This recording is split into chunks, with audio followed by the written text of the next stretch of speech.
Bismillahirrahmanirrahim. Assalamu alaikum. Second year bio students, I hope you're all in good health and are doing very well by the grace of Allah. Today is lecture number 15 of chapter 17 and our today's topic is nervous disorders. So previously we have learned all about the entire nervous system in humans. Moving on, we'll talk about the problems or upsets that we see in this nervous system. Here in today's lecture, we're going to discuss three diseases which are related to our nervous system, and these diseases are Parkinson's disease, epilepsy, and Alzheimer's disease. So let's start off with Parkinson's disease. This disease is characterized by involuntary tremors, यानी कि Parkinson's के जो patient होते हैं उनके अंदर उनकी जो बॉडी होती है वो हमें इनवॉलंटरीली कांपती हुई नज़र आती है, ये ट्रेमर होती हुई, शेक होती हुई नज़र आती है, और ये कॉन्टीन्यूसली उनकी बॉडी शेक होती है और कॉन्टीन्यूस ट्रेमर्स होते हैं जो उनकी बॉडी में हमें अपीयर होते हुए नज़र आते हैं. And this is because of diminished motor power, यानी कि उनकी जो मसल्स की मोटर या मूवमेंट की जो पावर है वो डिमिनिश हो चुकी हुई होती है. देयरफॉर देयर मसल्स और their body movements are not fully in their control, therefore their bodies show involuntary tremors. Parkinson's के डिज़ीज़ के अंदर ही कि जो पेशेंट्स होते हैं उनके कुछ और सिम्टम्स भी हमें इस तरह से नज़र आते हैं. दे हैव स्टूप्ड पोस्चर, यानी उनका पोस्चर जो होता है वो झुके हुए होते हैं slightly. Their muscles are very rigid. उनके आर्म्स जो है उनके अंदर रिड्यूस्ड स्विंगिंग होती है, यानी आर्म्स फ्रीली मूव होते हुए नज़र नहीं आते. इंस्टेड उनके अंदर हमें ट्रेम्बलिंग नज़र आती है. ट्रेम्बलिंग जो है वो हमें उनके आर्म्स में भी बहुत एक्सट्रीमली नज़र आती है, उनके फेस या उनके हेड रीजन में भी और उनकी लेग्स के अंदर भी. और उनकी बॉडी जो है वो फॉरवर्ड टिल्टेड रहती है एट ऑल टाइम्स. ये सारे सिम्टम्स हैं एक पार्किंसंस पेशेंट के. कॉजेज़ की बात कर लेते हैं कि ये होती किस वजह से है ये disease. This disease happens because of cell death in the part of our brain which produces dopamine. So dopamine is a chemical which is released from a certain part of our brain and it is necessary for the proper functioning of our body. तो जहाँ पर dopamine produce हो रही है उस जगह पर अगर ब्रेन के अंदर सेल्स की डेथ हो जाए या सेल्स डाई हो जाएं तो डोपामिन प्रोड्यूस नहीं हो पाएगा. Therefore this disease, this nervous और brain disease is caused which is Parkinson's disease. And also sometimes this disease can also be caused by a head trauma, यानी हेड की कोई इंजरी हो, सडन इंजरी हो और सिवियर इंजरी हो, उसकी वजह से भी पार्किंसंस डिजीज़ के सिम्टम्स हमें नज़र आ सकते हैं. इसके इफ़ेक्ट्स की बात करें तो हमें ये मोस्टली अपीयर होती हुई नज़र आती है और the onset of Parkinson's disease is seen in the 50s और 60s of the human beings.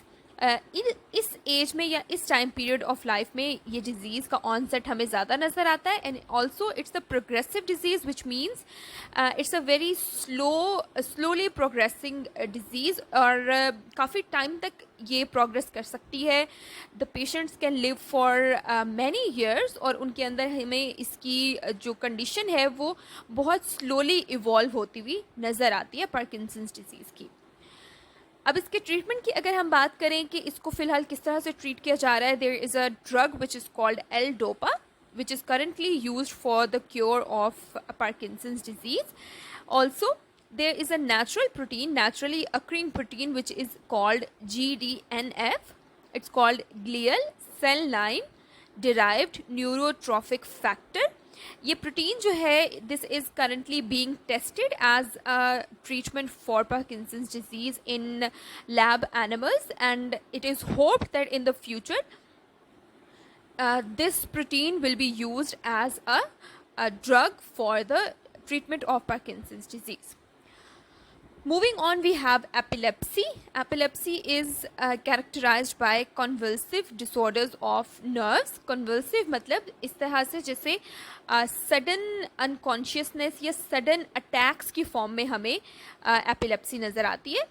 और इस केस में क्या होता है, कन्वल्सिव डिसऑर्डर मतलब कि जो नर्व्स हैं उनकी फंक्शनिंग के अंदर सडन अब्रप्शन या सडन हिंड्रेंस या रेजिस्टेंस हमें नज़र आती है.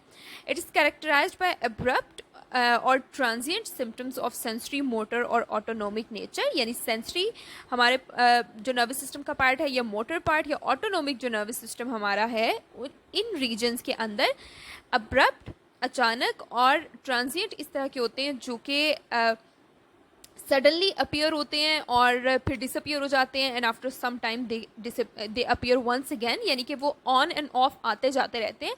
इस तरह के सिम्टम्स कहाँ पर, सेंसरी मोटर और ऑटोनोमिक हमारे ब्रेन के या हमारे नर्वस सिस्टम के पार्ट में। इन पार्ट्स के अंदर हमें जो कन्वल्सिव डिसऑर्डर नज़र आता है, यानी कि टाइम आफ्टर टाइम अपीयर होने वाला ऑन एंड ऑफ जो डिसऑर्डर है, वो हम उसको कहते हैं this is epilepsy. Let's talk about the causes of epilepsy. The first cause of epilepsy is the secondary or sudden transient alterations in nerves.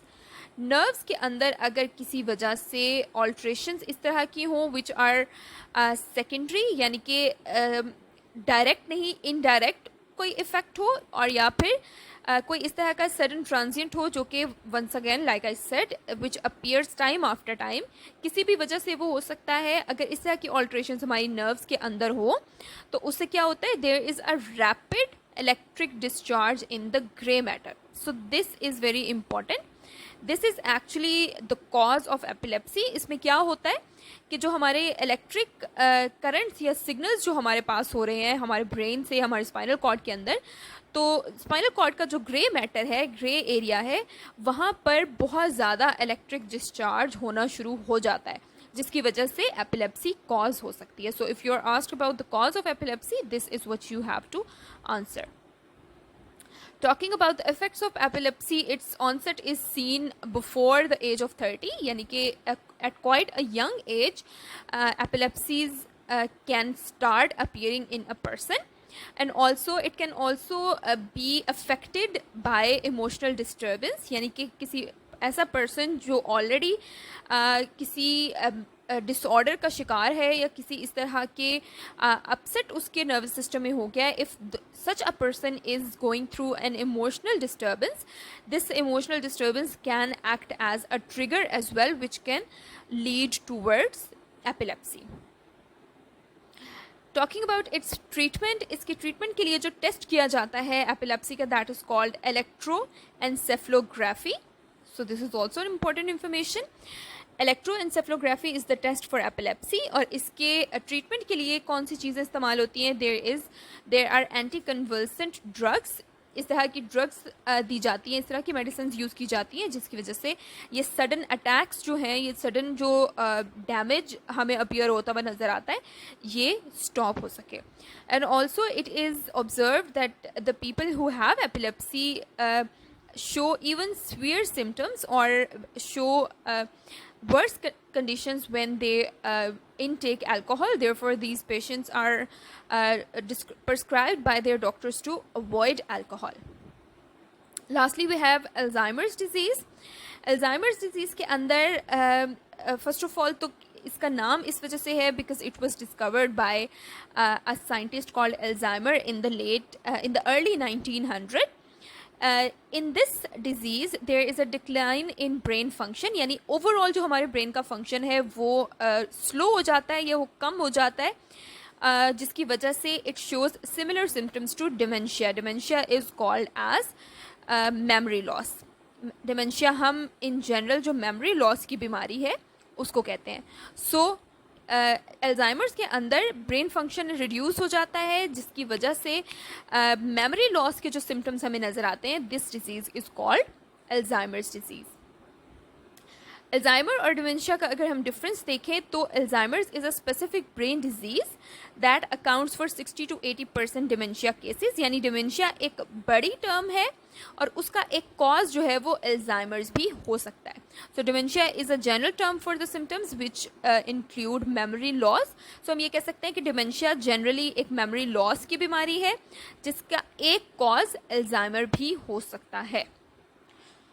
इसके कॉजेज़ की बात करें तो first of all it has genetic roots, यानी कि ये disease जो है it is forwarded into next generation through the genetic setup, यानी कि जेनेटिक हेरिडिटरी मटेरियल के अंदर से ये डिजीज़ ट्रांसफ़र हो सकती है. Also it has been observe that high levels of aluminium can also lead towards Alzheimer's. और फिर ब्रेन का जो फंक्शन है उसका स्लोली एक तो स्लो हो जाना या उसका कम होना is also it also comes with age factor. यानी कि जैसे जैसे एज ज़्यादा होती है तो ये एक नेचुरल भी प्रोसेस है जिसके ज़रिए से मेमोरी जो है वो कम होनी शुरू हो जाती है due to less function of brain. Lastly, we have moving on the effects of drugs. Let's talk about some drugs which can affect our nervous system, जिनका कोई drastic effect हमारी nervous system पे हो सकता है. और drug जिसकी हम बात करने जा रहे हैं it is nicotine. It's a very common drug which is taken in by a large number of population currently in the world. अब निकोटीन जो ह्यूमन बीइंग्स इनटेक करते हैं इन एनी फॉर्म, उसका इफेक्ट क्या होता है उनके नर्वस सिस्टम के ऊपर या उनकी बॉडी के ऊपर? It effects the post synaptic membrane. Post synaptic membrane, if you can remember, जब हमने न्यूरॉन का स्ट्रक्चर पढ़ा था तो हमने कहा था जब एक न्यूरॉन दूसरे न्यूरॉन के साथ साइनेप्स वाले रीजन में कनेक्ट हो रहा होता है तो उनके दरमियान में जो स्पेस होती है वो साइनेप्स थी, और जो सेकेंड न्यूरॉन था उसकी जो मेम्ब्रेन थी या वो वाला जो पार्ट था that was post synaptic membrane. तो ये जो पोस्ट साइनेप्टिक मेम्ब्रेन जहाँ पे हमने कहा था कि यहाँ पर रिसेप्टर्स प्रेजेंट होते हैं, इसके ऊपर इफेक्ट हो जाता है निकोटीन का. इसके ऊपर इफेक्ट किस तरह से होता है निकोटीन का? क्योंकि हमने कहा था कि यहाँ पर कुछ केमिकल्स रिलीज होते हैं जिन्होंने जो स्टिमुलस का या नर्व इम्पल्स का जो फंक्शन था उसको आगे फॉरवर्ड करना था. इन केमिकल्स में हमने कहा था कि डिफरेंट टाइप्स हो सकती हैं, जैसे एसिटाइल कोलिन था, उनमें एक था निकोटीन, निकोटिनामाइड या निकोटीन एज वेल. तो ये जो निकोटीन आर्टिफिशियली हम ले रहे हैं एज अ ड्रग, अगर उसको हम लें तो वो एसिटाइल कोलिन का या निकोटीन रिसेप्टर्स का एक्शन जो है वो मिमिक कर देता है. यानी उसकी जगह पर ये निकोटीन जिसको इनटेक किया जा रहा है वो यही फंक्शन परफॉर्म करना शुरू कर देता है जो एसिटाइल कोलिन का फंक्शन था, यानी कि transfer of messages, nerve impulse messages to the receptor site. तो होता क्या है, जब ये निकोटीन जो है जिसको आर्टिफिशियली इनटेक किया जा रहा है, जब ये इन केमिकल मैसेंजर्स का काम करना शुरू कर देते हैं तो therefore there is a stimulation of nerve impulse. यानी नर्व इम्पल्स की ट्रांसफ़र का काम जो है वो बहुत तेज़ हो जाता है, और हम इन अदर वर्ड्स ये कह सकते हैं कि नर्व इम्पल्स बहुत तेज़ी से मूव होना शुरू हो जाती है, क्योंकि अब जो नेचुरली अक्रिंग यहाँ पे केमिकल्स थे, रिसेप्टर्स थे, केमिकल मैसेंजर्स थे, अब उनकी जगह पर ये आर्टिफिशियल या एक्सटर्नल निकोटीन जो है वो भी आके सिमिलर काम करना शुरू हो गए हैं. Therefore it stimulates nerve impulse, जिसके रिजल्ट्स में we see an increase in heart rate, blood pressure and also digestive tract mobility. और इन सारे कामों की वजह से sometimes we also see vomiting और डायरिया, और इवन समटाइम्स हमारा जो किडनी है उसको वाटर रिटेंशन, उसके अंदर वाटर रिटेंशन भी हमें नज़र आती है, यानी कि किडनीज वाटर को एब्जॉर्ब नहीं कर पाते या उसको फिल्टर नहीं कर पाते. So you can conclude that we can conclude that nicotine has a very bad effect on our nervous system, क्योंकि इसकी वजह से abnormal जो functioning है nerve impulse की वो start हो जाती है, and it can lead to severe outcomes as well. So I hope कि आपको आज के topics समझ आ गए हैं. If you have any confusion in any of these parts, I will suggest that you go through this video more than once, and inshallah I will see you in the next lecture. Allah Hafiz.